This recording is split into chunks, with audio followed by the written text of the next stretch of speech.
I just have one slide. I just wrote it, so it's my first time using. It's also my first time using Google presentation, and I just want to hit a couple highlights. I listened to a lot of the presentations by the folks, and a lot of what they said are things that I would say. So I just step back and say just a couple bullets of what's been really useful to me. If I had to sort of come up, and it's not even a top 10, right? So it's 30% off today just for you. There's only 7. And sort of looking back from starting this process, and when I did it, I did not only course redesign in terms of the modality, but I did a complete course redesign, which many of you aren't doing. And so that was a slightly different approach that I took. I'm sort of a binary all or nothing kind of person. So the one thing you've touched upon is that we just have to accept you're just starting out for first iteration. The enemy of the good is the perfect. If you try to make everything perfect, you will go crazy, given all the other obligations you have. That doesn't mean don't start to the last minute, like I did, supposedly, in some people's view, but really sort of figure out what you want to do and start making progress in that direction. But it is an iterative process, just like assessments, a cycle of continuous improvement is what we're shooting for. So don't get caught in that trap. You got to manage your time. The course and a half can apply to pushing course and a half of content in terms of the time suck. It could be multiple courses from your end if you decide to go off the deep end. So I would encourage you to sort of establish what you want to try to do. And that really comes back to what I'm sure has been mentioned before, which is start at the end. Right, with the course design. What do you want the students to be able to do as a result of the experience of taking your course? What are the outcomes? And it's not just for the outcomes of the course design, it's also from the other aspects of the course of taking it online. In terms of technical training, what skills and capacities are you going to need to have to do what you want them to do? Do not assume they have them. Because they're multitasking, twittering while they Facebook and back channeling on Pinterest doesn't mean they understand anything about how to organize a course or how specifically you organized it. Right? So be very thoughtful about that in terms of the technical training component, not just the content and the outcomes. I would also, just since I'm now wearing an associate dean hat for undergraduate studies, I want to sort of point out the outcomes not just for your course, but every one of you are in a department or program, and you have programmatic outcomes. You may not know about them. If you've been protected from them so far, that might seem like a good idea. I would argue the more you can find out about those and maybe what programmatic outcomes are embedded within your course, that's a great thing to know just for the big picture perspective, because a great way to sort of promote this experience is to show your naysayer colleagues, which I'll get to in a couple minutes, that going online can actually afford you some new ways of reaching your assessment targets that maybe hadn't been thought about before. Also, you may be tempted to go out and buy like the 600-piece Craftsman tool set, or the equivalent of that for this course. Focus on finding the right tool for what you want to do. That means you have to kind of know what all the tools are, but a surface coverage. And then figure out what do you want to accomplish and find that tool. And not all of them, a couple, and experiment with them and see how they work. And of course, from the assessment data, you might want to revisit how you were trying to meet your outcomes. Though you are not your students.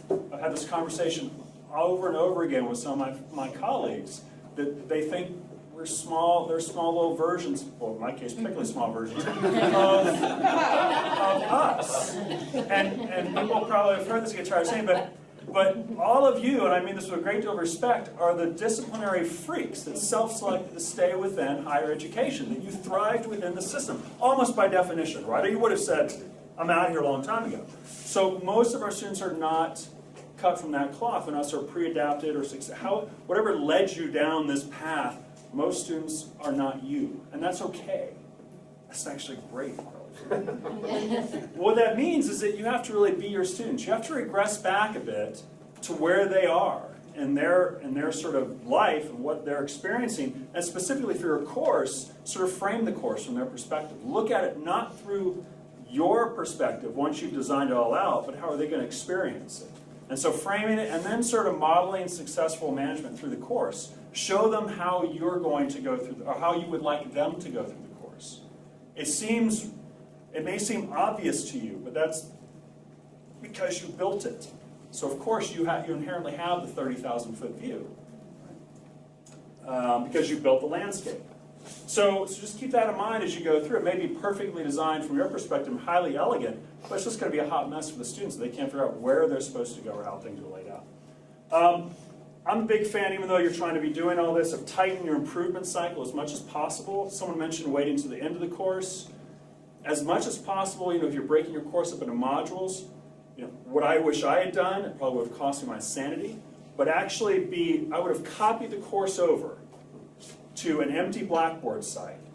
And based on the module feedbacks I did, so I broke my course up into about 7 modules, and I would ask my students for anonymous feedback, and they would get credit for this, 5 points total if they did 6 out of the 7 or something like that. Those feedbacks from my students, along with my assessment, I think they were more useful than the assessments I was able to do at the time. And right on the fly, I wish I'd taken that feedback for that module and tweaked the copied version of the course. It's a little bit of work, but you're going to have this problem with the recency effect. At the end of the course, you're going to be like, oh, what didn't work in Module 1? If you get that feedback from them, you can always refer back to it, but it's really fresh in your mind. And it can just take a couple of tweaks here and there. That by far and away has been the most useful thing I've done for my course, is seeking their feedback and then responding to it, letting them know that you're listening to them. If you just ask for it and then never speak to it, they'll stop giving you useful feedback. Right? But if you sort of acknowledge and honor their effort, they really like that, and it's useful to you. So I felt bad about shortcutting for the 10, so I added 3 more. I had them jotted down, but so I was right here on sort of the improvement cycle, the assessment cycle, if you will. It's really about not just assessing, but using the assessment for learning, for improving. So acting on that, and improving the effectiveness of the course. And how you meet those outcomes, I think, is a really important thing to keep in mind always. Also, and this is sort of based on conversations I've had in various venues, just prepare for naysayers. You're folks who obviously have self-selected because they're interested in how this modality of online education can help meet the mission that you're trying to meet, whatever it is. There are people that are 1,000 points of no mentality out there, probably in your home departments, and they sort of make a cottage industry of discount thinking. So for that, I just stay above the fray. I would recommend you focus on the evidence of learning, because that's what it's really all about. This whole idea about modality, good, bad, the other, I find to be sort of a false dichotomy and not very productive. Also, so the evidence of learning, when you have those conversations, focus on what your students are being able to do as a result of your course and the modality where appropriate, versus getting caught in what I call the morass of modality morality, which is what some people engage in about how all online learning is inferior.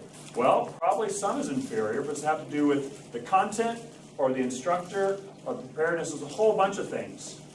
And my response usually, if my definitions of distance education is sitting in the back of a 500-seat classroom. So what can your course do that actually adds value that can't be achieved within a large enrollment course or a small enrollment course? The thing is just maintaining the integrity of the experience of the students. And also, you'll always hear the arguments from personal incredulity. If you've been to a faculty meeting, you've heard these in every form possible. Well, I just don't believe. Well, I don't really, not that interested in what you believe. I mentioned the evidence that I can present to you about what I can accomplish in this course. So, get off my soapbox, pull it up, put it in my pocket. Sort of a mishmash here. You can reduce anxiety on the part of the students. You can establish expectations for those students. And also protect yourself, and I'll come back to that in a second. Via some of these tips and things that I've adopted that probably we're talking about here and there. I like to release the syllabus out and a welcome letter out to the students long before the course begins. About a week before classes start, I'll just start sending out every couple days the syllabus and the welcome letter to the students that are currently enrolled. And if it's redundant, they just delete it, that's fine. But in that, I sort of lay out what's going to happen. I let them figure out what the course is all about. So if it's not for them, they can get out before their schedule becomes too complex, making room for someone else, perhaps. Within that, I establish when I have some practice sessions for Collaborate, so that they're really uncomfortable with that and haven't done it. They can do it in a very low stakes kind of way and get comes that free-floating anxiety can be just sort of offloaded from the first day of our live session. Oftentimes the people that are also most anxious have the most technical difficulties. Those two things kind of go hand in hand and reinforce one another. So if you can get them in a comfort zone before you officially be in the course, you'll be much more successful for launch. I also provide practice via syllabus quiz. Was this talked about? No. So many of you are using sort of the quiz feature in Blackboard. You might be using that for low stakes or high stakes assessments or whatever. The syllabus quiz does two things. One, I put in at the top 10 questions I never want to answer again about the syllabus. And two, it gives them very low stakes way of getting comfortable with how Blackboard quiz works. I let them take as many times as they want until they have 100%.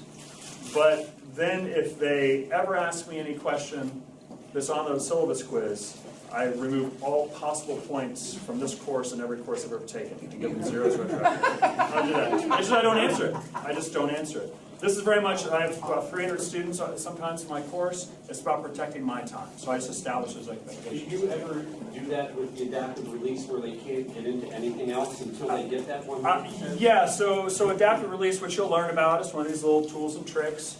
Basically, you set a threshold that students have to meet in order for something else to happen. It's based on an if-then statement. I don't know why they call it adaptive release. It's an if-then.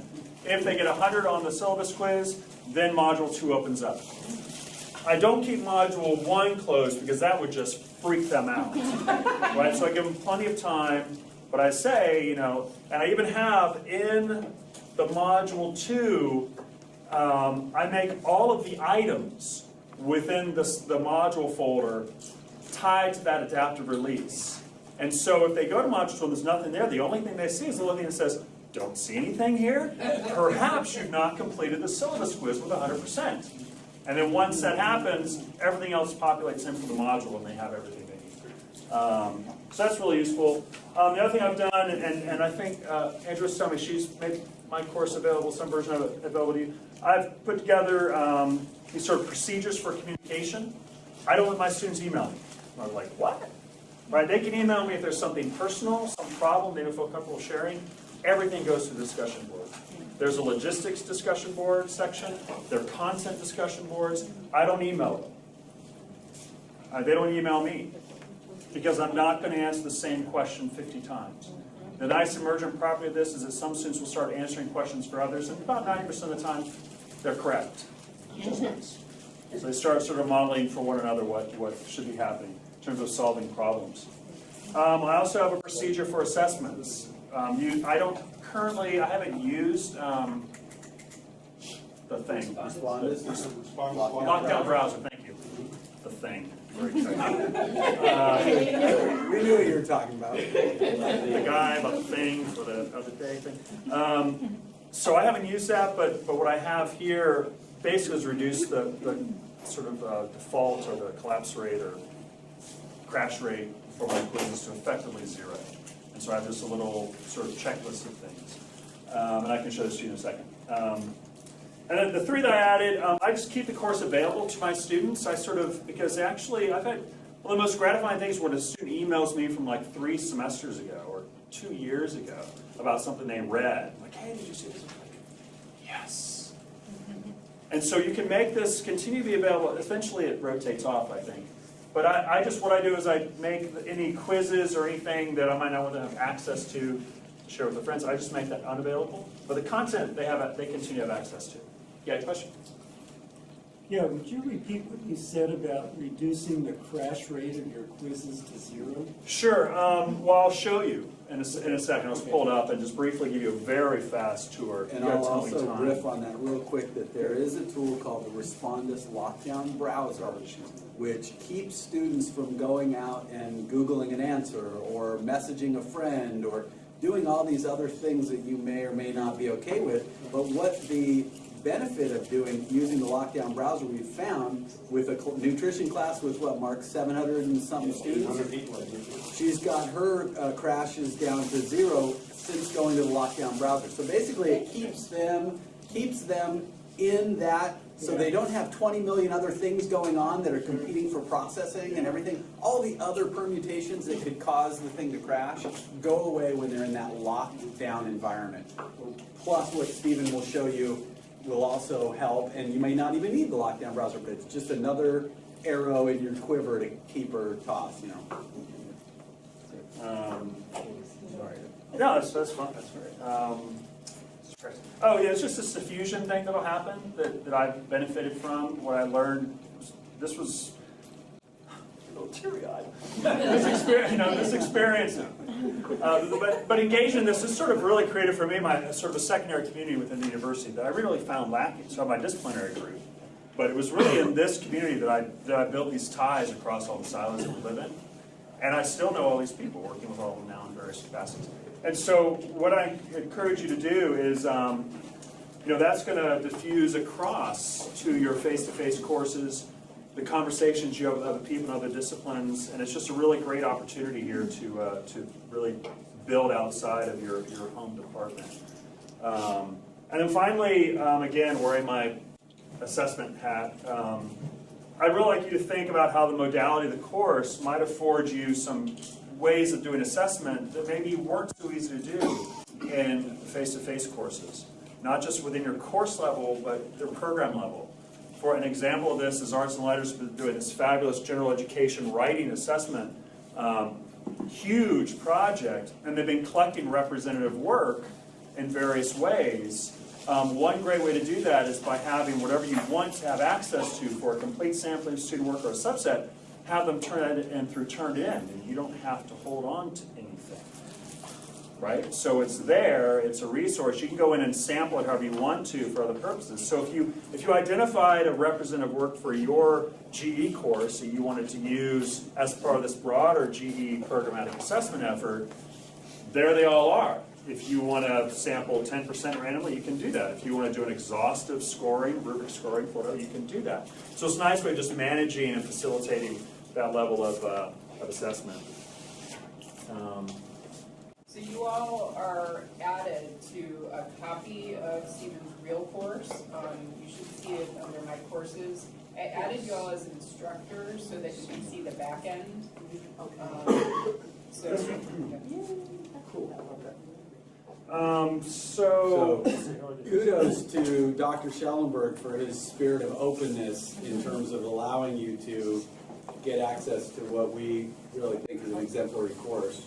And can I add on to that? When I was in the cohort a few years ago, it was May, summer, whatever it was added, and I found it just incredibly useful. I pirated all your FAQs and it saved me, I can tell you. good. So just write that check out. So the course is something I went through a couple times. You're probably reading the content. Yeah, I'm really a big fan of modules. It sort of breaks up the course nicely for teaching it during summer or fall. Module going with weeks is just a doomed endeavor because invariably you'll change 6 weeks, 15 weeks, 14 weeks. So I have I think this will work now, right?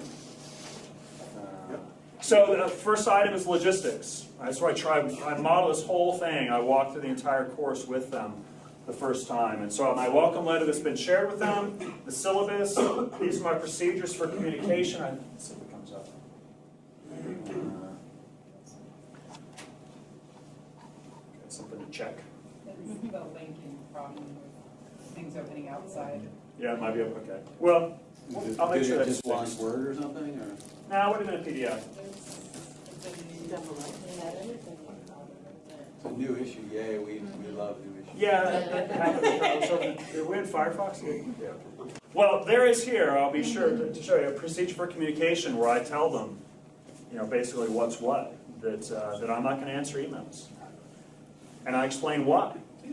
The nice thing about this, too, is that you document. For those people undergoing the fabulous process known as RTP, students love to ding you for not answering their emails, even if you did. This gives you cover. Because you clearly establish that you do not reply to email about course content. You have an entire highly developed structure that everyone benefits from. And so it's defensible, because some students will complain you never reply to their email, no matter how many times you go over the fact and model the fact that everything's going through the discussion board. So this can be helpful to you. There's also this procedure for assessments.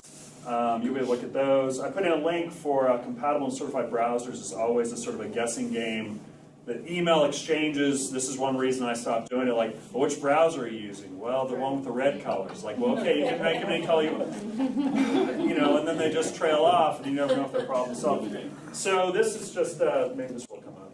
This is something that John has put together. Okay, I don't know what's going on. It's all there, I swear. It's not just Where's John? and then a couple skills here. Collaborate, the discussion board. Oh, so it's just how we've set it up in the control. Something changed But in the it's back end, new. so that anything that wasn't set to open in a new window now won't open. This is kind of like when he makes his course available to the students who've already been through the course, we just need to go into the back end and change the settings a little bit. So syllabus logistics, a discussion board for that. Anonymous or non-anonymous suggestions. And then there's content discussion boards down there as well. Quizzes and exams. I always have a practice quiz for them to make sure if they change their browser, there's a picture of a kitty wearing a sweater for images, and just, whatever it is they might encounter. They can go through this each time, make sure that everything is sort of smooth and neat and working well for before they take a high stakes. So I just clear that out each time.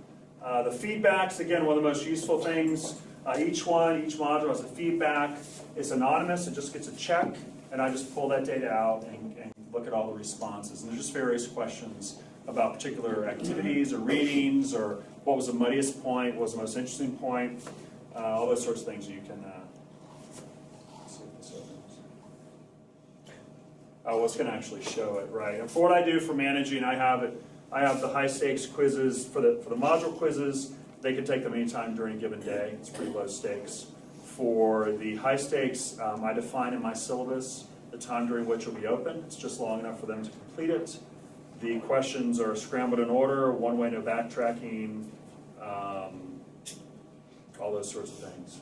So the probability, at some point you drive yourself crazy about the integrity of assessment. So I just try to do and build a large pool of questions as well. The grades, FAQs, this is sort of the complementary point to the syllabus, where questions like how much time should I commit to the summer session course, always a question. So I actually go through and do the calculation. Like, no, we're not going to just cover the first 6 weeks. Actually, the whole semester, right? Which some of them think just cover the first 6 weeks. So exactly how much time they need to be dedicated to the course, that's helpful. There are various other ones here. The archives, how to review the quiz exam responses, that's sometimes unclear. So you have to go to the grade center, then you click once, and you click again. This can also be done with quick capture video. How to get Blackboard support, Collaborate support, those common things. So now I'll just show you one module. So this is the introductory module. Every module is laid out the same way. There's a learning guide. That's the only thing I change, unless I'm changing content. Of course, you have to go in and change. This is the one thing that has times, and I probably can't pull it up either. So you just have to believe me and look at it later. If you want to go to the edit mode and tell it to open in a new window. Edit mode? Here? Yeah, on the actual item. On the So for the learning guide, you go to edit. There? Go to Edit? edit. Oh. You're gonna get a quick how-to. Yeah, it's just-in-time learning. Scroll down to where it says open a new window, say yes, and submit, and that'll do it. Don't forget to submit. Yeah. Always. Submit. There's not a universal for that, is there? Of course not. So here's a learning guide, revised a bit. Start with the outcomes for the module. That doesn't do anything. And everything I present is sort of tied into these outcomes at the module level. Here's a schedule. This is the only thing I change from semester to semester. So there's nothing else is dated, or everything is organized here in terms of the sessions, the activities, any sort of deadlines. And then also anything I'm going to ask them to do, it's cut off here.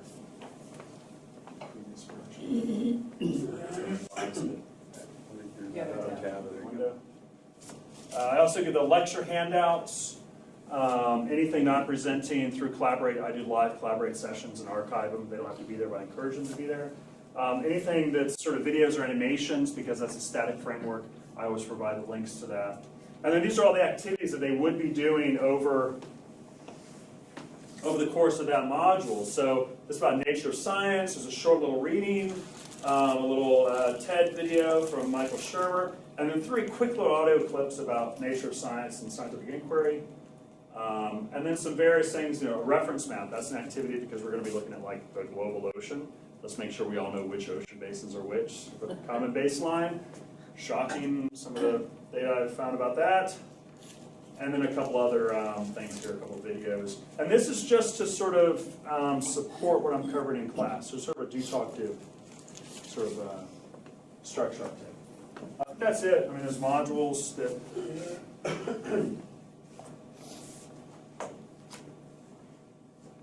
Can I just throw one idea out there? Yeah. One of the things that I do in my course that I know some other folks do as well is kind of a little walkthrough scheme we did for you guys. You can do a simple screen recording of something like that and toss that out in a link in that introductory email where you say, I'm going to, if you click on this link, you'll get a 5-minute walkthrough of the Blackboard course showing you how things are organized and how you navigate your way through. And again, I mean, that helps the students, but it also helps you because then you don't get an email that says, I don't know where to go to do X. Because you've walked them, not every little thing they're going to do, but in a general way, you kind of give them this sort of, little guided tour of the Blackboard course. And what I do for that, what I do is capture the practice session. The last practice, I think the first practice session I do. Before the classes formally begin, I capture that for the students that are live, and that's what I post. And then I don't do any of that in the first day of class. It's just, I'm not going to burn through a class the first day walking. It's like reading the syllabus well. I'm not going to do it. So I refer them to that resource. So I'm up for questions, whoever wants to go next. I'm sure. Thank you. Yeah, some great stuff and strategies there. One of the things I wrote down to add to the first bullet point under iterative process that Steve mentioned is start small. There's a whole lot of tools out there that can help you be more efficient, more effective, more engaging. Don't try and use them all, at least not at once, because you'll quickly overwhelm yourself and your students. The last bullet point, which is a huge takeaway, was this whole idea of formative evaluation of teaching effectiveness. This is something that Stephen had talked about getting feedback on each module and then having a separate course where he could incorporate those tweaks on the fly. I think that's a great idea. I mean, that's something we haven't seen people do widely, but I would strongly encourage you to do that because the next time you teach the class, it'll all be right there and it'll be just that much better. So that's a huge takeaway. And to add to that, I'm just remembering something I did the first 2 years that I taught, which I kind of forgot. I actually did it over 13 weeks. Instead of doing it over 6, because I was nervous that if I screwed something up big time, I didn't have time to fix it. The other thing that did, and this may be distinct to my college is they're kind of apprehensive about online courses because they think it takes away from the face-to-face classes. Well, it does because the online are more popular in the summer. And so in order to not compete with the people who are teaching face-to-face principles of marketing, those were both 6 weeks. I did a 13-week for 2 summers. And that gave me lots of time to see what was working and go in and fix them because 6 weeks is really 5.5 weeks and it's a very short period of time. So, I mean, I know many of you don't want to sign up for the whole summer, but it might be worth your while to think about it the first time around. I also like to do the second semester, so I could watch people crash and burn the first semester. No, they didn't really crash and burn, and everyone will, you all develop your courses differently. I think there's a little more structured sort of guide rails how that happened. I think I drove Andrea crazy a bit because I spent a lot of time like. He moved into our house. Like, you awake? I got a question. I spent a lot of time developing the architecture of the course and really thinking about how I want to set up, and then I had all the material sort of pre-formed in my head, but I didn't know I didn't know my student demographics, how they're going to respond to this. I was a little apprehensive about that. And I think if I'd taken the approach instead of waiting and seeing how the first couple of modules went before mapping out the rest and putting all the content in, what I should have done is really just try to think, okay, I've never seen this course before, right? Regressing back to their experience. They've never seen it before. Try to take that filter out. And I would have probably caught the things that I could have improved upon much faster. So something sort of try to regress back, and you feel much more comfortable mapping the course out if it makes sense. Or have someone else look at it. Have a colleague or a former student look at the material and say, does this make sense? When I started to have material embedded, oh, they hated that. Like material embedded within other folders, they don't like that. At least my students didn't like that. They like one folder and everything laid out linearly in the order that it is in the learning guide. So, and then every learning guide is organized the same way. The content changes, but the first item is always the learning guide. Second item is always the lecture handouts. Third item are always links to anything I talk about in the live lecture. And then all the materials and activities sort of are arranged in the order in which they do them within that one folder. So, and a little bit of HTML coding made it simple to get more items within the standard item of a Blackboard item.